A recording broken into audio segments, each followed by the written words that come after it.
Here is Michael Knowles, a conservative political commentator talking about racism in America and the Black Lives Matter movement. However, do you recognize the fact that there are systemic inequalities against Black and also minority individuals on this camp? And how do you think BLM kind of fits in with that? No, I think that the only systemic racism on university campuses, the only discrimination that pertains to Black students here, is that Black students and Hispanic students are given an advantage on the basis of their race in terms of admissions relative to white and Asian students. Now, the Supreme Court did strike that down as being obviously illegal and deeply unjust, but many schools had a little wink and a nod when they responded to that decision. They said, oh, great, we won't ask the race anymore, but we're going to keep asking you in your personal statements, to tell us a little about yourself. So that is not only de facto, but de jure discrimination on the basis of race on campuses.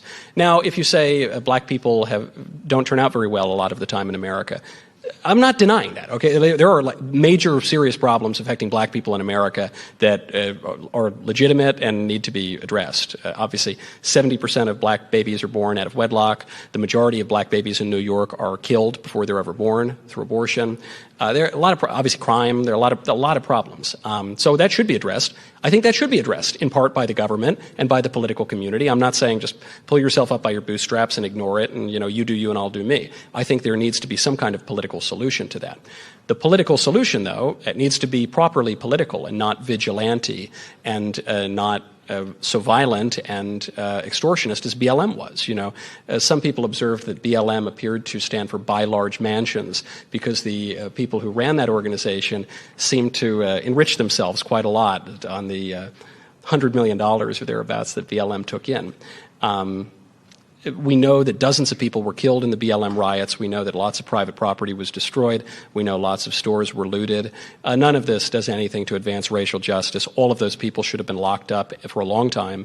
Unfortunately, very mainstream Democrats bailed them out of jail. I mean, Kamala Harris posted a fundraiser on her social media to bail out the rioters, not just the peaceful protesters, the rioters. Staffers for Joe Biden did the same thing. So I don't think there's really anything redeeming in the BLM movement. I think it was thoroughly corrupt from the beginning. It was incontrovertibly run by Marxists who had an agenda far beyond racial justice in their minds. They had a highly leftist ideological agenda that should be totally routed from society, and people should actually try to work on matters of justice for Black people and for everybody, but we do that within the political order, not with violent terrorists. I agree with Michael Knowles. I am not convinced that systemic racism exists in the United States today. I believe that in the United States, anyone, including Black Americans who have the desire, discipline, and drive to succeed, I believe they can do it. Success is possible for those who pursue it, no matter their background. What is your belief? Let me know in the comments. Thank you so much for watching, and until soon. Peace.